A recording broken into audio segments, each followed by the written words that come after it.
नमस्कार मंडळी, आपण बनवूयात लहान मुलांच्या आवडीचा स्नॅक, त्यांना आवडेल असा. त्यासाठी आपण 4-5 बटाटे घ्यायचे, ते हाफ हाफ कट करून कुकरला शिजवून घ्यायचे. कुकरला त्याच्यामध्ये मीठ थोडंसं टाकायचं, म्हणजे पटकन शिजतात आणि एकदम मऊ होतील असे ते शिजवून घ्यायचे. त्याच्यामध्ये 4-5 त्याच्या शिट्ट्या, कुकरच्या शिट्ट्या काढून घ्यायच्या आहेत, म्हणजे ते चांगले शिजतील. त्याच्यानंतर आपण त्याचे घेऊया पीठ मळून. त्याच्यामध्ये आपण मैदा यूज नाही करायचा आहे, आपण बनवायचे आहेत गव्हाच्या पिठाचे. त्याच्यामध्ये 2 कप आपण गव्हाचे पीठ घ्यायचे. त्याच्यामध्ये आपण 2 चमचे मीठ घालायचं.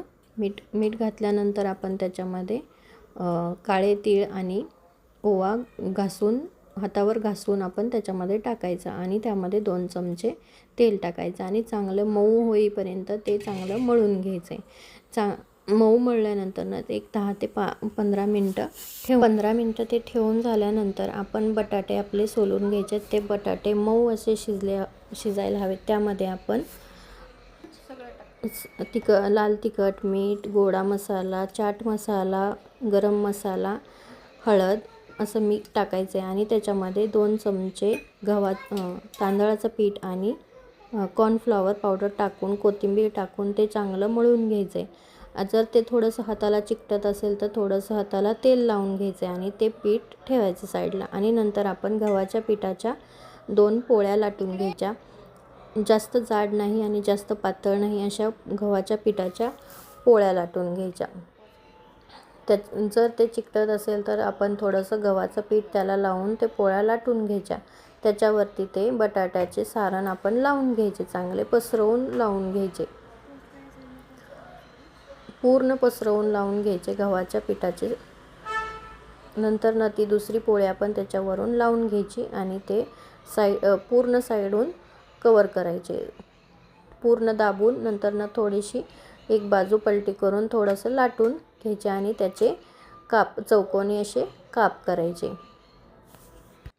लहान मुलांना आवडतील असे आणि पटकन तयार होणारे असे हे मिनी समोसे म्हणता नाही येणार, पण एक कुरकुरीत समोसा टाईपचा प्रकार आहे, पण खूप सुंदर लागतो टेस्टला आणि लहान मुलांना तर खूप आवडतो. माझ्या मुली तर म्हणतात, आई ते सारखं बनव. म्हणून मी म्हटलं की एकदा यूट्यूबला ही रेसिपी टाकायलाच पाहिजे. तुम्ही बघू शकता, असे चौकोनी काप करून घ्यायचे आणि नंतर ते दोन्ही साईडला एक चौकोनी काप हातात घेऊन दोन्ही साईडला फोल्ड करून द्यायचा, म्हणजे त्याला कळीसारखा शेप येतो. तो शेप दिसायला खूप सुंदर दिसतो.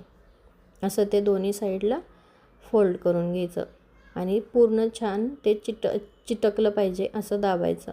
तर कॉर्नफ्लॉवर पावडर आणि तांदळाचं पीठ आपण बटाट्याच्या बाइंडिंगसाठी टाकलेलं आहे, म्हणजे ते चिकटून राहील. अशा पद्धतीने आपण हे बऱ्यापैकी करून घेतलेलं आहे. तेल पूर्ण गरम झाल्यानंतर आपण त्याच्यामध्ये हे टाकणार आहोत.